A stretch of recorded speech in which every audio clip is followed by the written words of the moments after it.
Olá, tudo bem? Hoje nós vamos continuar no primeiro capítulo de João, agora no versículo 14. Apenas este versículo, um versículo tão conhecido que o Bispo Riley desejou dedicar esse trecho exclusivamente para esse versículo. Diz assim: "E o Verbo se fez carne e habitou entre nós, cheio de graça e de verdade, e vimos a sua glória, glória como do unigênito do Pai." Esse texto é tão importante porque ele explica e ele fala da encarnação de Cristo, a essência de Cristo, a divindade de Cristo.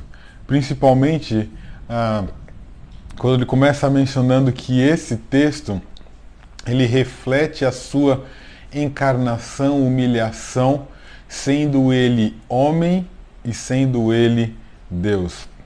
Um texto tão pequeno, com poucas palavras, mas com muitos significados, com muitas aplicações, implicações e grandes ensinamentos para nós e que fazem total sentido na nossa vida prática, para a nossa fé, para o exercício da nossa fé.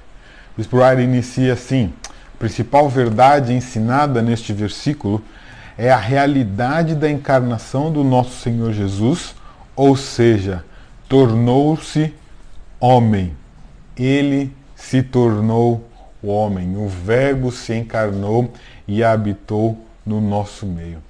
Isso significa que Jesus Cristo, ele sendo Deus, veio a esse mundo, ele se humilhou e ele foi igualmente a nós homens, em todas as suas características, apenas uma diferente de nós, sem pecado.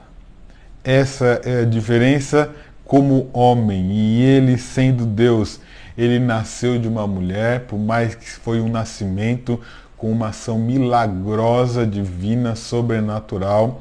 Ele passou pelas mesmas dificuldades, ele aprendeu, ele cresceu em estatura e conhecimento, ele sofreu, sentiu dores, fome, sede, ele passou por dificuldades, ele se cansou, ele dormiu, ele comeu, ele caminhou, ele esteve no meio de nós, totalmente homem. Ele pôde fazer as mesmas coisas que nós devemos fazer, orar. Ele leu as Escrituras, ele ensinou as Escrituras, ele sofreu, ele morreu fisicamente como todos os homens, mas ele ressuscitou fisicamente como nós um dia ressuscitaremos, justamente porque ele era homem. Riley diz assim: em todos os instantes, ele era Deus e ao mesmo tempo homem. A união das duas naturezas na pessoa de Cristo é um dos grandes mistérios do cristianismo. Achamos uma declaração mais sábia e criteriosa encontrada nos escritos no artigo da Igreja Anglicana, que diz o seguinte: o Filho, que é o Verbo do Pai e dele gerado desde a eternidade, o próprio Deus eterno, sendo um com o Pai, assumiu a natureza humana no ventre da bendita Virgem, de modo que duas naturezas perfeitas e completas, a divina e a humana, uniram-se indivisivelmente em uma pessoa, Jesus Cristo, verdadeiro Deus e verdadeiro homem. Nós precisamos falar sobre isso, naquilo que nós cremos e talvez naquilo que nós não cremos a respeito de Jesus, por isso nós entendemos que ele é completamente homem e completamente Deus. Esses detalhes é muito interessante e importante para nós. Uma natureza não sufocou a outra, uma não é de maior quantidade do que a outra. Ele é plenamente Deus e plenamente homem. Embora que essa perfeita união tenha algumas ações na vida e ministério de Jesus, em que alguns momentos desta encarnação ele não age de uma maneira completa como poderia. E isso é um mistério, não significa que ele deixou de ser Deus ou deixou de ser homem nas suas atitudes, mas sim de que ele demonstrou maior característica em determinados momentos. Isso é uma discussão que não vale a nós aqui neste momento, mas é muito importante nós falarmos sobre isso, porque foi a obra de Cristo como físico no nosso meio que faz muito sentido para nós, porque foi o que ele fez sofrer naquela cruz por causa do pecado, foi porque aquele seu sangue do homem Deus derramado naquela cruz em nosso favor. É esse sangue que nós vivemos com gratidão, porque ele foi o homem, mas sim totalmente Deus também. Se nós tentamos explicar essa divindade, é verdade que é um mistério para a nossa vida, mas uma coisa é certa, talvez nós não conseguimos compreender essa união do homem, 100% homem e 100% Deus em todos os seus detalhes. Mas isso é tão essencial para a nossa fé que nós não podemos negar essa existência. E ao negar isso, o Bispo Riley vai dizer que nós estamos caminhando e trilhando os passos da heresia.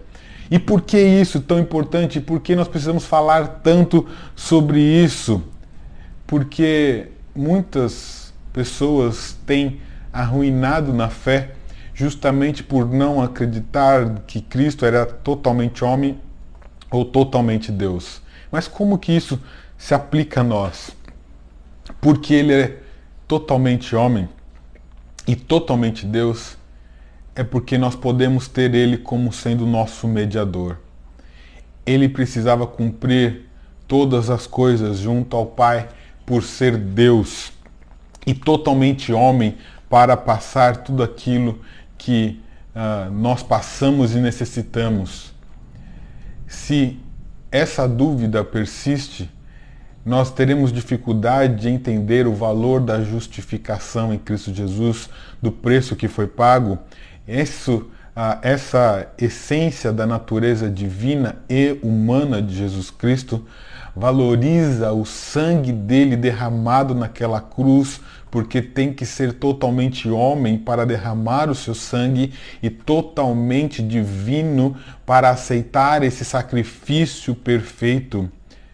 Ele tem que ser totalmente homem e totalmente Deus para valorizar a ressurreição. Por isso que ele tem o poder sobre a morte. Por isso que isso nos dá esperança. O primeiro Adão era totalmente homem e fracassou. O segundo Adão, o Deus perfeito, encarnado, que nos salvou e que nos deu essa salvação. Por isso tem que nos dar uma perfeita gratidão em viver para esse mestre. Então, Cristo realmente ele se encarnou, ele habitou, ele armou a sua tenda, se referindo aos termos do Antigo Testamento, ele habitou no meio de nós, ele tabernaculou. Então, Bispo Riley diz assim: ele é alguém sensível às nossas aflições, pois ele mesmo experimentou o sofrimento. Ao ser tentado, ele é todo-poderoso porque é Deus. Assim mesmo, identifica-se conosco porque é homem. Porque ele é Deus, porque ele é homem. Ele se identifica conosco porque ele sofreu no nosso lugar, ele morreu no nosso lugar e ele ressuscitou para que pudéssemos ressuscitar no último dia. Louvado seja o Senhor Jesus Cristo, o Deus homem encarnado que veio para nos salvar, para nos libertar e para nos dar a esperança de que enfrentaremos dificuldades, tentações, mas se ele venceu, nós podemos vencer também o pecado. Que ele nos abençoe.